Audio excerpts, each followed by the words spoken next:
Hello respected teachers and friends. Our topic is organization culture, change and creativity. So let's start our presentation.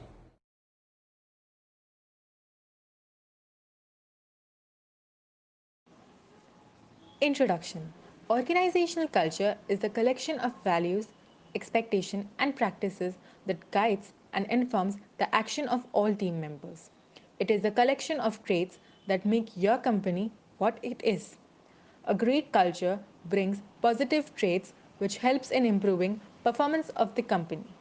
Culture is created through consistent and authentic behaviors. For example, you can watch company culture in action when you see how a CEO responds to a crisis, how a team adapts to new customer demands, or how a manager corrects an employee who makes a mistake. Introduction for organizational creativity and creative thinking.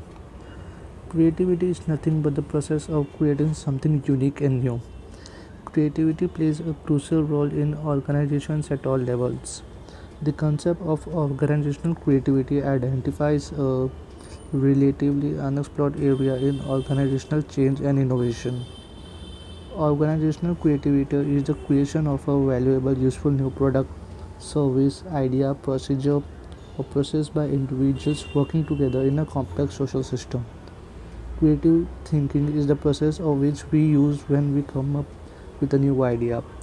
Creativity and creative thinking is not mere talent of some individuals but can be learned.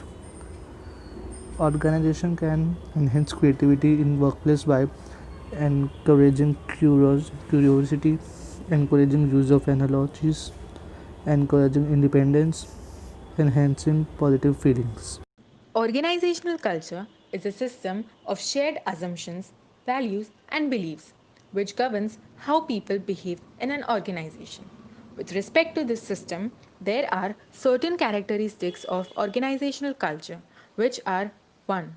Individual responsibility, 2. Innovation and risk taking, 3. People orientation, 4. Attention to detail, 5. Direction, 6. Integration among units, 7. Control, 8. Identity, 9. Reward system, 10. Management support, 11. Conflict tolerance. Type of organizational culture. The practice, principles, policies, and the values of an organization from its culture. The culture of an organization decides the employee behave among themselves as well as the people outside the organization. There are six types of organizational culture. First, authoritarian culture. Second, participative culture. In authoritarian culture, power is concentrated on the leader and the employees have to obey his orders. In participative culture, information is shared among all the employees. This results in better decisions. Second, subculture and dominant culture. Every department in the organization may have its own culture. This is called as subculture. And a dominant culture takes place when there is connection of all the departments into a whole. Third, strong and weak culture. In an organization, having strong culture, the employees gives importance to core value and follow them properly. And weak culture is totally opposite of the strong culture. Fourth, soft culture. Soft culture is generally seen in the public sector organization. Fifth, technocratic culture. Technocratic culture aims at providing highest quality of products and services by using latest technology. Barriers of organizational change. Although organizational change helps in a number of ways, but it also creates barriers to the organizations. These barriers are: number one, barrier to change.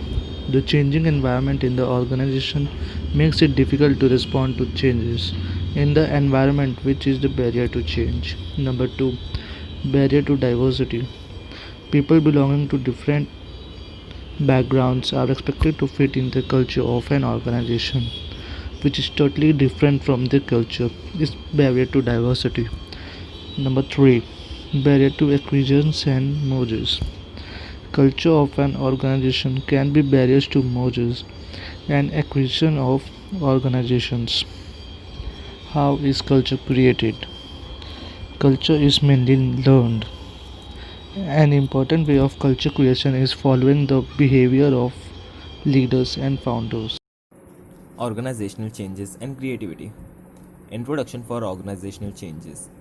Organizational change looks both at the process in which a company or any organization changes its operational methods, technologies, organizational structure, whole structure, or strategies, as well as what effects these changes have on it.